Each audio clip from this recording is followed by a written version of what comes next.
Hi, hello, namaste. Welcome to my Divine Learning and Healing YouTube channel.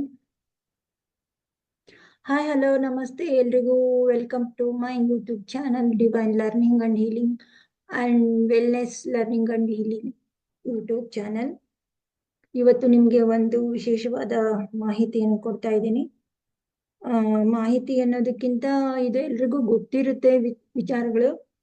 ಒಂದು healthy habits ಬಗ್ಗೆ ಒಂದು video ಮಾಡೋಣ ಅಂತ ಎಲ್ಲ ರೆಡಿ ಮಾಡಿದ್ದೀನಿ. ಇದು ಅವಾಗವಾಗ ಒಬ್ರು ಹೇಳ್ತಾ ಇದ್ರೆ ಅಥವಾ ನಾವು ಅದ್ರ ಬಗ್ಗೆ ಓದ್ತಾ ಇದ್ರೆ ಅಥವಾ ಕೇಳ್ತಾ ಇದ್ರೆ ನಮ್ಗೆ ಅಗೇನ್ ಅಂಡ್ ಅಗೇನ್ ನಾವು ಇದು ಒಂದು ಹೆಲ್ತಿ ಹ್ಯಾಬಿಟ್ಸ್ ಡೈಲಿ ಫಾಲೋ ಮಾಡಬೇಕು ಅಂತ ಅನ್ಸುತ್ತೆ. Just it is for the to remind you these are the things, good things to follow in daily routine ಅಂತ ಅಂದ್ಬಿಟ್ಟು ಅಷ್ಟೇ.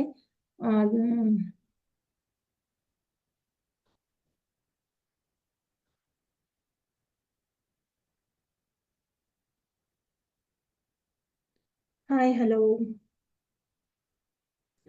ಈಗ ಫಸ್ಟ್ ಒಂದೇನು ಏನು ಹೇಳ್ಬೋದು ಅಂತಂದ್ರೆ, ಬೆಳಿಗ್ಗೆ ಹೊತ್ತು ಬೇಗ ಹೇಳಿ ಅಂತ ಮೊದ್ಲಿಂದನೂ ನಾವು ಚಿಕ್ಕವರಿದ್ದಾಗಿಂದನೂ ನಮ್ಮ ಪೇರೆಂಟ್ಸು ಅಜ್ಜಾಜಿಗಳು ಎಲ್ಲ ಹೇಳ್ತಾ ಇದ್ರು. ಅದೇನು ಅಂದ್ರೆ ಮಾರ್ನಿಂಗು ಬೆಳಗಿನ ಸೂರ್ಯನ ಕಿರಣಗಳು ನಮಗೆ ಹೆಲ್ತ್ ಆಸ್ಪೆಕ್ಟ್ ಅಲ್ಲೂ ಕೂಡ ಒಳ್ಳೇದು ಅಂತ. ಆಮೇಲೆ ಬೇಗ ಎದ್ರೆ ಕೆಲಸ ಕಾರ್ಯಗಳು ಜಲ್ದಿನೂ ಆಗುತ್ತೆ, ಯಾವ್ದು ಹರಿಬರಿ ಇರೋದಿಲ್ಲ, ಸಮಾಧಾನವಾಗಿ ಎಲ್ಲವನ್ನು ಮ್ಯಾನೇಜ್ ಮಾಡ್ಬೋದು ಅಂತ. ಆಫೀಸಿಗೆ ಲೇಟಾಗಿ ಹೋಗಲ್ಲ, ಅಡುಗೆ ತಿಂಡಿ ಲೇಟ್ ಆಗೋದಿಲ್ಲ ಅಂತ. ಇದೆಲ್ಲನೂ ಕೆಲವು ಇಂಟರ್ಪ್ರಿಟೇಷನ್ಸ್ ವಿಚಾರಗಳು ಇಂಪ್ಲೈಡ್ ಆಗಿರುತ್ತೆ. ಅದಕ್ಕಿಂತ ಹೆಚ್ಚಾಗಿ ಇದರಲ್ಲಿ ನಮಗೆ ವಿಟಮಿನ್ ಡಿ ಸಿಗುತ್ತೆ. ನಮ್ಮ ದೇಹದ ಆರೋಗ್ಯ ಬಹಳ ಮುಖ್ಯ. ಸೂರ್ಯ ದೇಹದ ಆರೋಗ್ಯಕಾರಕ, ನಮ್ಮ ಆತ್ಮ ಕೂಡ ಸೂರ್ಯ. ಇಲ್ಲಿ ಸೂರ್ಯನ ಬೆಳಕು ಕಿರಣಗಳಿಂದ ನಾವು ಹೇಗೆ ಆರೋಗ್ಯವನ್ನು ಪಡಿಬಹುದು. ಸೂರ್ಯ ನಮಸ್ಕಾರ ಕೇಳಿದಿರಾ?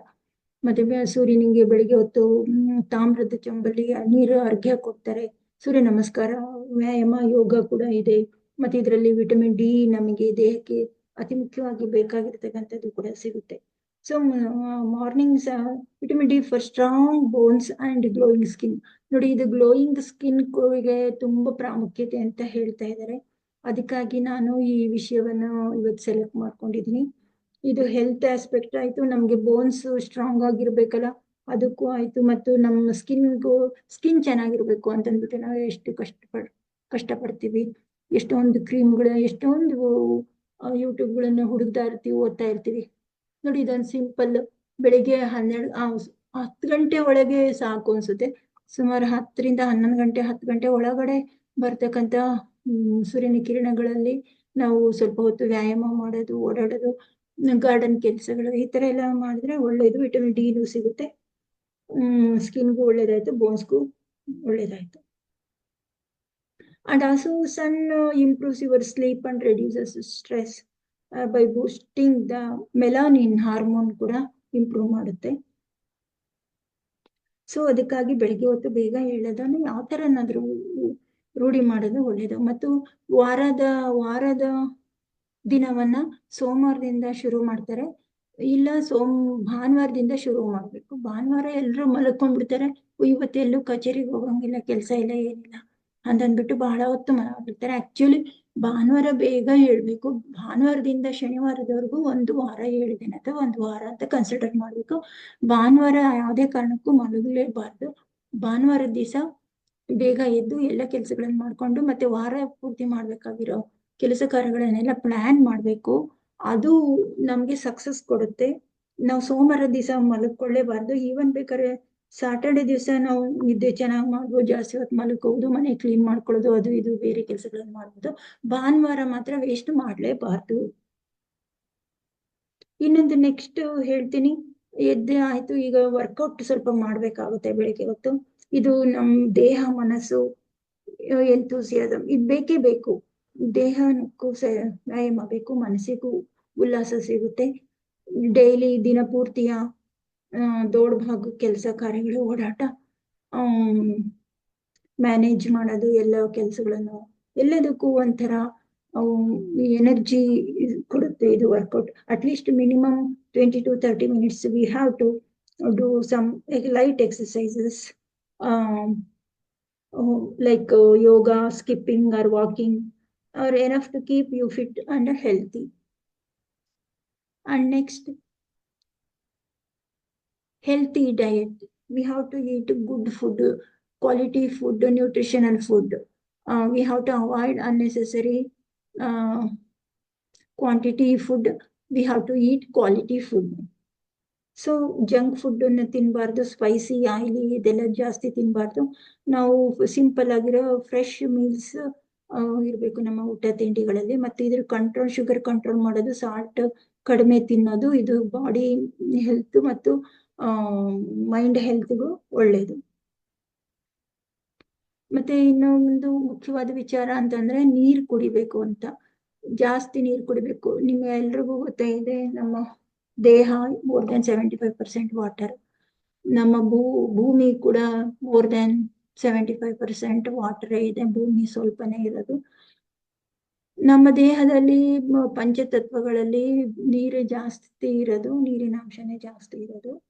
ನೀರಿಲ್ಲ ಅಂದ್ರೆ ಯಾವುದು ದವಸ ಧಾನ್ಯಗಳು ಬೆಳೆಯಿಲ್ಲ, ಯಾವುದು ಏನು ಆಗೋದೇ ಇಲ್ಲ. ನೀರಿಲ್ಲದೆ ಏನು ನಡೆಯೋದೇ ಇಲ್ಲ. ಸೊ ನಮ್ಮ ದೇಹ ಪ್ರಕೃತಿ ಹೇಳಿರೋಂತೆ, ಕೊಟ್ಟಿರೋ ರೀತಿಯಲ್ಲಿ ನಾವು ಮಿನಿಮಮ್ 1.5 ಲೀಟರ್ 1 ಲೀಟರ್ ಅಷ್ಟು ನೀರು ಕುಡಿಬೇಕು. ಅವಾಗವಾಗ ನೀರು ಕುಡಿತಾ ಇರ್ಬೇಕು. ಕೆಲವರಲ್ಲಿ ನೀರೇ ಕುಡಿಯಲ್ಲ, ನೆನಪೇ ಬರಲ್ಲ. ಆಕ್ಚುಲಿ ಊಟ ಆದ ತಕ್ಷಣನೇ ನೀರು ಕುಡಿಬಾರ್ದು. ಊಟ ಆಗಿ ಒಂದ್ ಅರ್ಧ ಮುಕ್ಕಾಲು ಗಂಟೆ ನಂತರ ಒಂದ್ ಚೊಂಬು ನೀರು ಕುಡಿಬೇಕು. ಚೆನ್ನಾಗಿ ಜಾಸ್ತಿ ನೀರು, ಅಟ್ಲೀಸ್ಟ್ ಮಿನಿಮಮ್ 2 ಲೋಟ 3 ಲೋಟನಾರು ಆಮೇಲೆ ಕುಡಿಬೇಕು. ಊಟಕ್ಕಿಂತ ಅರ್ಧ ಗಂಟೆ 1 ಗಂಟೆ ಮುಂಚೆನೂ ಮತ್ತೆ ನೀರು ಕುಡಿಬೇಕು. ಯಾಕೆಂದ್ರೆ ನಾವು ಊಟ ಮಾಡಿದ ತಕ್ಷಣ ನೀರು ಜಾಸ್ತಿ ಕುಡಿಬಾರ್ದು. ಅದು ಆಹಾರ ಹೊಟ್ಟೆನಲ್ಲಿ ಡೈಜೆಷನ್ ಆಗ್ಲಿಕ್ಕೆ ಅಗ್ನಿ ಬಿಸಿ ಬೇಕೇ ಬೇಕು. ನೀರ್ ಜಾಸ್ತಿ ತಕ್ಷಣ ಕುಡಿದ್ರೆ ಅದೆಲ್ಲ ಕೂಲ್ ಆಗ್ಬಿಡುತ್ತೆ. ಜಠರ ಅಗ್ನಿ ಕೂಲ್ ಆಗುತ್ತೆ. ಅವಾಗ ಆಹಾರ ಡೈಜೆಷನ್ ಆಗೋದಿಲ್ಲ ಚೆನ್ನಾಗಿ ಅಂತ ಇದೆ. ಅದೊಂದು ಸೈನ್ಸ್. ಇನ್ನೊಂದು ನೆಕ್ಸ್ಟ್ ಡೈಲಿ ಟಿಪ್ ಏನಪ್ಪಾ ಅಂತಂದ್ರೆ, ಚೆನ್ನಾಗಿ ನಿದ್ದೆ ಮಾಡಬೇಕು ಅಂತ. ಚೆನ್ನಾಗಿ ನಿದ್ದೆ ಮಾಡೋದ್ರಿಂದ ಆ ಸಮಯದಲ್ಲಿ ನಮ್ಮ ದೇಹ ಮನಸ್ಸು ನರಿಶ್ ಆಗುತ್ತೆ, ಮತ್ತೆ ರಿಫ್ರೆಶ್ ಆಗುತ್ತೆ, ರಿಸ್ಟೋರ್ ಆಗುತ್ತೆ. ಎಲ್ಲ ಸೆಲ್ಗಳು ಅವೆಲ್ಲ ರಿಜುವಿನೇಟ್ ಕೂಡ ಆಗುತ್ತೆ. So we have to sleep for 6-8 hours compulsory for to energise the body and mind. ಮತ್ತೆ ರಾತ್ರಿ ಹೊತ್ತು ಫೋನ್ ದೂರ ಇಡಿ, ಬಹಳ ದೂರ ಇಡಿ. ಸುಮಾರು 1-5-6 ಅಡಿಗಿಂತ ದೂರ ಇಡಿ. ಪಕ್ಕದಲ್ಲೇ ದಿಂಬತ್ರನೇ ಹಾಸಿಗೆಯಲ್ಲೇನೆ ಮೊಬೈಲ್ ಇಟ್ಕೊಬಿಡಿ. ಟಿವಿ ಎಲ್ಲ ಏನಾರ ಇದೆ ಅದನ್ನು ಅಷ್ಟೇ ಬಹಳ ಡಿಸ್ಟೆನ್ಸ್ ಅಲ್ಲಿ ಇರ್ಬೇಕು. ರಾತ್ರಿ ಹೊತ್ತು ಟಿವಿ ಮುಚ್ಚಿಟ್ಬಿಡ್ರಿ, ಒಂದ್ ಬಟ್ಟೆ ಹಾಕಿ ಮುಚ್ಚಿಟ್ಬಿಡಿ. ಮತ್ತೆ ಲೈಟ್ ಕೂಡ ಇರಬಾರ್ದು. ಆಗ ಮಾತ್ರ ನಮ್ಗೆ ಹೆಲ್ತ್ ಸಿಗುವಂಥದ್ದು. ಇದಿಷ್ಟು ಇವತ್ತಿನ ಡೈಲಿ ಟಿಪ್ಸ್ ಅಲ್ಲಿ ನಾನು ಸೆಲೆಕ್ಟ್ ಮಾಡಿದ್ದೀನಿ. ಹೇಗ ಅನ್ನಿಸ್ತು ನಿಮಗೆ? ಇಂಟ್ರೆಸ್ಟ್ ಆಯ್ತಾ? ಹೇಗ ಅನ್ನಿಸ್ತು ನೀವು ಹೇಳಿ. ಇನ್ಯಾವುದಾದ್ರೂ ಡೈಲಿ ಟಿಪ್ಸ್ ನಿಮ್ ಕಡೆಯಿಂದನು ಸಲಹೆ ಕೊಡ್ಬೇಕು ಅಂತ ಇದ್ರೆ ನೀವು ಗ್ರೂಪ್ ಅಲ್ಲಿ ಬರೀರಿ. ಮತ್ತೆ ಇನ್ನು ಯಾವ್ದಾರು ಕೆಲವು ವಿಚಾರದ ಬಗ್ಗೆ ಹೇಳಿ ಅಂತ ಹೇಳಿದ್ರೆ ಅದನ್ನು ತಿಳಿಸಿ. I will prepare those information just for you. Thank you. See you in the next video. Bye.